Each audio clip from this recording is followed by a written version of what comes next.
നമസ്കാരം. ഋഷിപ്രപ്തം ചാനലിലേക്ക് ഏവർക്കും ഹൃദ്യമായ സ്വാഗതം. ഓരോ രാശിക്കൂറുകാരുടെയും സമ്പൂർണ്ണ പുതുവർഷ നക്ഷത്ര ഫലത്തെ അവതരിപ്പിച്ചു കഴിഞ്ഞിരുന്നു. 12 രാശിക്കൂറുകാരുടെയും വിശദമായിട്ടുള്ള പഠനങ്ങളിലൂടെയുള്ള 2025 ഫലങ്ങളെ പറഞ്ഞു കഴിഞ്ഞു. പ്രേക്ഷകരുടെ ആവശ്യപ്രകാരം ഓരോ നക്ഷത്രക്കാരുടെയും പുതുവർഷം നമുക്കൊന്ന് വിലയിരുത്താം. രാശിഫലം കൂടാതെ പ്രത്യേകമായിട്ട് ഉണ്ടാകുന്ന നക്ഷത്രഫലവും ഓരോ നക്ഷത്രക്കാരും ശ്രദ്ധിക്കേണ്ടതും പരിഹാരം ചെയ്യേണ്ടതുമായിട്ടുള്ള കാര്യങ്ങളെയാണ് ഇതിലൂടെ പറയുന്നത്. ചെറിയൊരു വീഡിയോ ആണ്. വീഡിയോ അവസാനം വരെ കാണുക. നിങ്ങൾക്കിത് പ്രയോജനകരമാകും. നമുക്ക് ഇന്ന് ആദ്യത്തെ നക്ഷത്രമായിട്ടുള്ള അശ്വതി നക്ഷത്രക്കാർക്ക് 2025 എങ്ങനെ ഉണ്ടാകുമെന്ന് പരിശോധിക്കാം. വിദേശത്തൊക്കെ തൊഴിൽ തേടാൻ ആഗ്രഹിക്കുന്ന അശ്വതി നക്ഷത്രക്കാർക്ക് അനുകൂല സമയമാണ്. വീട് പണിയൊക്കെ തുടങ്ങാൻ ആഗ്രഹിക്കുന്ന അശ്വതി നക്ഷത്രക്കാർക്ക് അതിനുള്ള സാഹചര്യം ഒരുങ്ങുന്നതാണ്.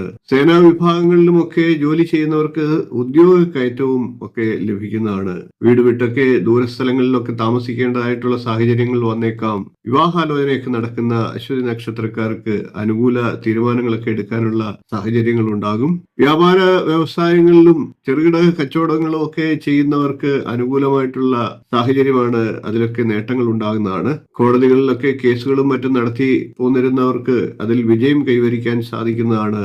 ബന്ധുജനങ്ങളുടെയൊക്കെ സഹായ സഹകരണങ്ങൾ വർദ്ധിക്കുന്നതാണ്. സാമ്പത്തികമായി പൊതുവെ മേൽഗതി ഉണ്ടാകുന്നതാണ്. പ്രണയബന്ധങ്ങളിലൊക്കെ അനുകൂലമായിട്ടുള്ള തീരുമാനങ്ങൾ കൈക്കൊള്ളാനുള്ള സാഹചര്യങ്ങൾ ഉണ്ടാകും. അശ്വതി നക്ഷത്രക്കാർക്ക് ആദ്യത്തെ ദശാകാലം കേതുർ ദശാകാലമാണ്. 7 വർഷമാണ് കേതുർ ദശ. ഏകദേശം പകുതി എന്നുള്ള കണക്കിൽ നമുക്ക് ഒന്ന് പറഞ്ഞു നോക്കാം. ഏകദേശം 23 വയസ്സ് വരെയുള്ളവർക്ക് ശുക്രദശയായിരിക്കും എന്ന് നമുക്ക് പറയാം. ശുക്രദശാകാലമുള്ള അശ്വതി നക്ഷത്രക്കാർക്ക് അനുകൂല സമയമാണ്. തൊഴിൽപരമായിട്ടുള്ള കാര്യങ്ങൾക്കും വിദ്യാഭ്യാസ കാര്യങ്ങൾക്കും ശുക്രദശ അനുഭവിക്കുന്നവർക്ക് അനുകൂലമാണ്. എന്നാൽ അതിനുശേഷം ശുക്രദശ കഴിഞ്ഞിട്ടുള്ള സൂര്യദശ 6 വർഷക്കാലമാണ്. ഏകദേശം 23 മുതൽ ഏകദേശം 29 വയസ്സ് വരെയൊക്കെ സൂര്യദശ ഉണ്ടാകും. സൂര്യദശയിൽ യാത്രാക്ഷീണവും അലച്ചിലും ബുദ്ധിമുട്ടുകളും കാര്യതടസ്സങ്ങളും ഒക്കെ ഉണ്ടാകാം. തൊഴിൽപരമായിട്ടും തടസ്സങ്ങൾ ഉണ്ടാകാം.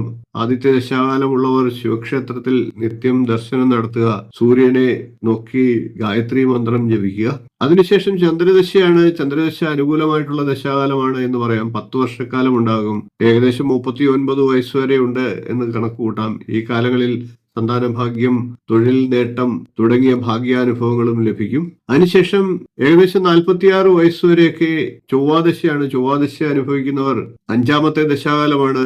മറ്റുള്ളവരുമായി കലഹങ്ങൾക്കും ശത്രുതകൾക്കും ഒക്കെ സാധ്യതയുണ്ട്. അതുകൊണ്ട് തന്നെ ദേവീക്ഷേത്രത്തിൽ നിത്യം ദർശനം നടത്തുക, ദോഷപരിഹാരങ്ങളെ ചെയ്യുക. അതിനുശേഷം 18 വർഷക്കാലം രാഹുർദശയാണ്.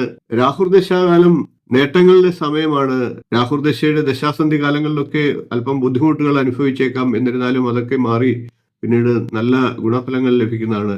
എന്നിരുന്നാലും ആരോഗ്യകാര്യത്തിലും മറ്റുള്ളവരോട് ഇടപെടുമ്പോൾ കലഹം, അപവാദങ്ങൾ, സന്ധിവാദം പോലെയുള്ള പ്രശ്നങ്ങൾ എന്നിവയും അലർജി രോഗങ്ങൾ എന്നിവയും ഒക്കെ കരുതലെടുക്കേണ്ടതാണ്. ജീവിത ശൈലി രോഗങ്ങൾ ഉണ്ടാകാതെ ശ്രദ്ധിക്കേണ്ടതാണ്. ജീവിതത്തെ ഒന്ന് ചിട്ടപ്പെടുത്തി മുന്നോട്ട് പോയാൽ രാഹുർദശാകാലത്തിൽ ഈ പറഞ്ഞ ഫലങ്ങളൊക്കെ തീർച്ചയായിട്ടും ലഭിക്കുന്നതാണ്.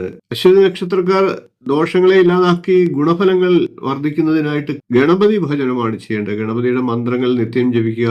ഏകദന്തം മഹാകായം തപ്തകാഞ്ചന സന്നിഭം ലംബോദരം വിശാലാക്ഷം വന്ദേഹം ഗണനായകം എന്ന മന്ത്രത്തെ നിത്യം മനസ്സിൽ ഓർക്കുക, ജപിക്കുക.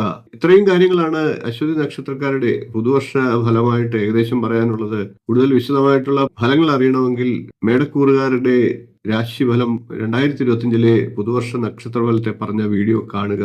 വീഡിയോ ഇഷ്ടപ്പെട്ടുവെങ്കിൽ ഒന്ന് ലൈക്ക് ചെയ്യുക, ഷെയർ ചെയ്യുക, ചാനൽ ഒന്ന് സബ്സ്ക്രൈബ് ചെയ്യുക, നിങ്ങളുടെ അഭിപ്രായം കമന്റായിട്ട് അറിയിക്കുക. അടുത്ത ദിവസങ്ങളിൽ തുടർന്നുള്ള നക്ഷത്രക്കാരുടെ വീഡിയോകളുമായി നമുക്ക് വീണ്ടും കാണാം. നന്ദി, നമസ്കാരം, ശുഭദിനം.